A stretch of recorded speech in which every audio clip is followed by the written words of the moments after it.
You know, most times audio podcasters run the channel they're presenting, like this one.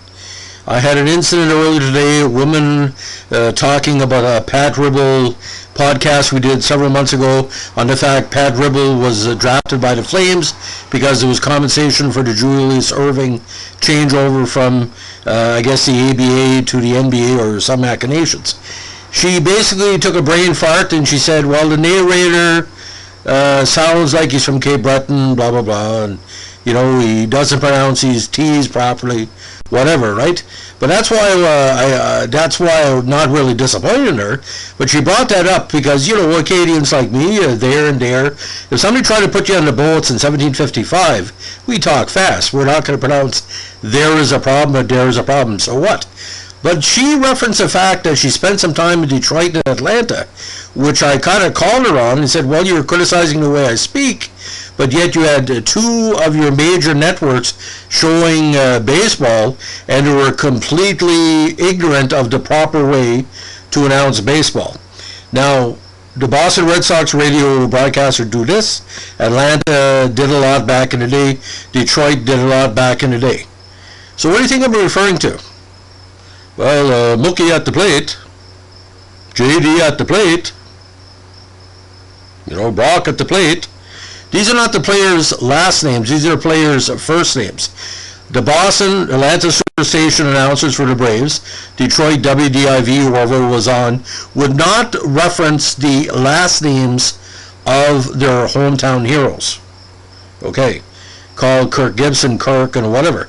Not very professional, because if you're watching a game in Canada and you don't know the last name of the players on Detroit or Atlanta at the time, I'm talking late 80s to the 2000s, you know, why are you watching the game?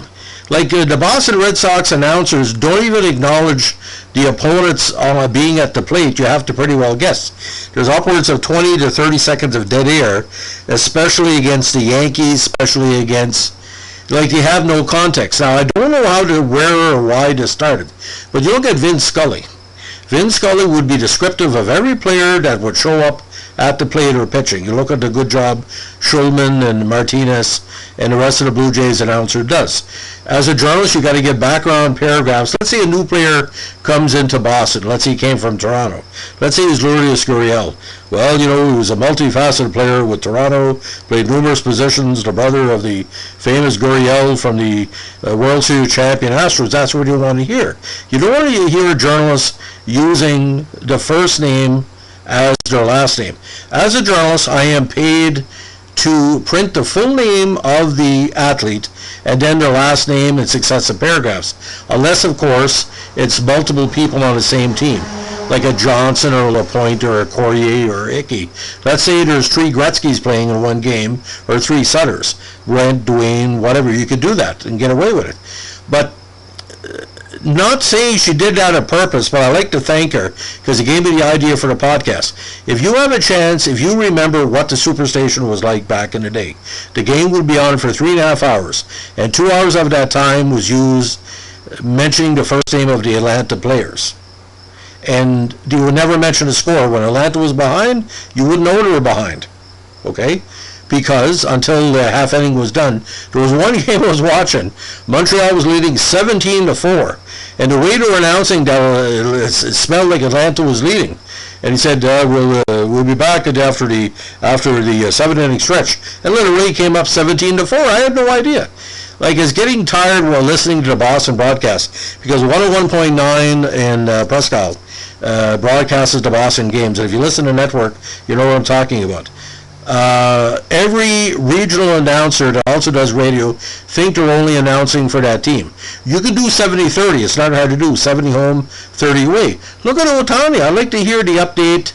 Let's say Ohtani plays his first game of the week at Chavez Ravine or Chicago or whatever. I like when Ohtani comes at the plate, I like to hear, well, Ohtani had a big game last night, 2 for 3, because maybe I didn't have time to watch SportsCenter US or Canada. Maybe I didn't have time to watch TSN.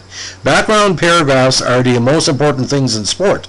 It's not how we announce diction or pronunciation, it's the professionalism behind it. So if I'm announcing for Atlanta, I would want to be fired if I didn't mention the other team, because the other team is important, because those players one of these days might be playing with that squad. Give an example. Keith Hernandez was getting disrespected by members of WFAN before he became a Met, when he was with the Cardinals. When he showed up, oh, a great player. He never bragged him up when he was playing with St. Louis. Dave Kingman the same way. When he went for the Mets, I think it was over, where was it? Angels? Or the Yankees? You know, maybe the player in the opposing team will end up in a pinstripe. Kevin Pillar, give an example. Marcus Stroman.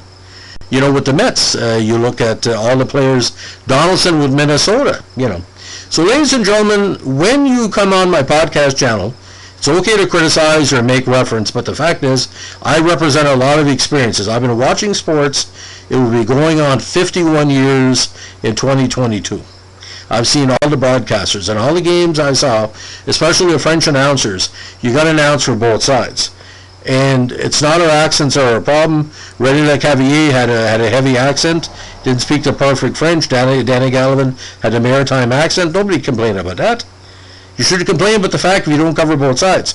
And if you think Atlanta Superstation did a good job, or the Boston Network does a good job, or Detroit, who kept basically a criminal on the payroll with Ernie Harwell, you know what I'm talking about. I can't say his name 3 times without, calling up the evil demon of Denny McLean. You need to understand what true journalism is. Announce everybody. Don't just announce the hometown heroes, because that's why these teams never won. How many titles have Atlanta and Detroit won the last number of years? Maybe the baseball gods are saying cover both sides. Who knows? Boston's won a few, but anyway, that's another story altogether. Maybe a bunch of Vestal virgins were sacrificed maybe in Worcester, as they pronounce it. Have a good day. Bye.